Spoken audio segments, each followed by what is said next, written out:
Hi, this is Antonio, and welcome back to another segment. If you were with me for the first part, this is part 2 of our networking segment. So, today we're going to talk about how to ignite the energy in your network. And I have 7 steps that you can take in your network to make sure you ignite the energy that's inside of it. Let's go through some of the steps. Number 1. When you're starting to participate in a network, one of the things you want to make sure is that you've addressed the question why. Why are you participating in this particular network, and what are some of the advantages and disadvantages of that particular network? So before you get started, and before you can truly ignite the network and the energy of that network, make sure we take time out, pause, and identify the reasons why we want to be associated with that particular group, that genre, that initiative. Why do we want to be connected with that? That's number 1. Let's move on to number 2. Number 2 is kind of like a follow-up to number 1. But you want to make sure that the network that you're involved with or that you're creating is a natural fit for you. Not only is it a natural fit for you when it comes to the theme of the network, but also the participants in the network.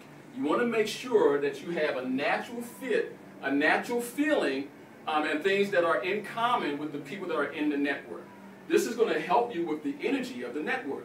For example, if the network has something to do with, let's say, save the animals, and that's not a passionate thing for you, then you're going to struggle in that network because it's not a natural fit for you.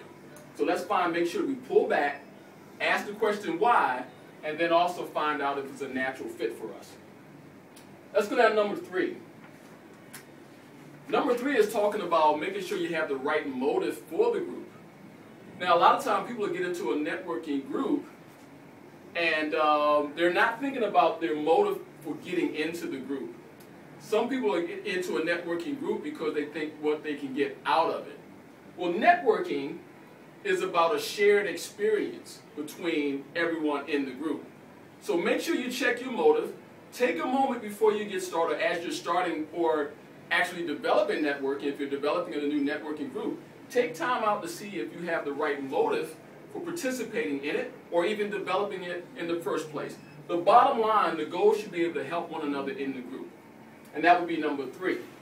Let's move over to number 4. Number 4 is bring the right energy. Now this is when you want to make sure that the group and you are actually energizing each other. Make sure that when you're in this particular network, it doesn't drain your energy. The people that are in the network, they don't drain you. They're not putting too many demands on you, but you actually feel energized by being around the people. And also check to make sure you're bringing that same type of energy that you want to receive, that you're also giving that out. So that's going to be number 4 on our agenda on our 7-step program. Number 5. Very important when it comes to networking. A lot of people don't understand in order to really catapult your experience from the network, you have to seek to give first.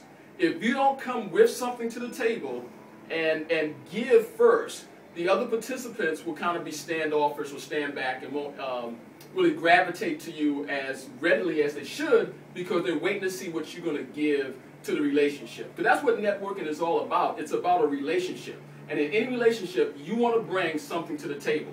So if you want to jumpstart the network and the relationship, find out what you can give to someone in the network.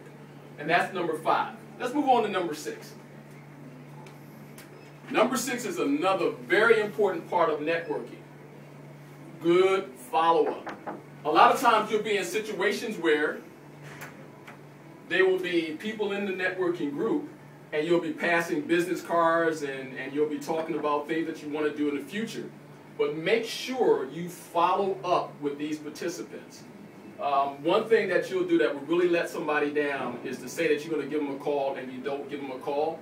To say you're going to do a particular event and you don't do the event. To say you're going to, just participate in something. If you're not going to participate in a movement or an assignment, just say you're not going to do it. So be real about that. So that's key. And that's one of the downfalls of a lot of people participating in networks. They don't follow up. They don't see something all the way through. So if you told somebody in your group you're going to do something, Make sure you follow up and do it. Finally, step number 7, be authentic. This is why you're in a network group anyway, because people are in the group with different strengths, different backgrounds, and they're unique to each individual. However, on the downside, because you're in this group with all of these successful people and people that are energetic and influential, you can start to pull and gravitate to what they do. That's not the point of the network. The network is to leverage, as we did in part 1 of our lesson, the main reason for having a network is to be able to utilize other people's gifts and talents and leverage them for the good of both parties. So if you don't stay authentic to who you are, then you're out of place, and someone who needs your services and your abilities won't get them because you're not authentic. All right, well, that's it for me. This is Antonio again, and we're talking about igniting the energy of your network. And until next time, I'll see you on the other side.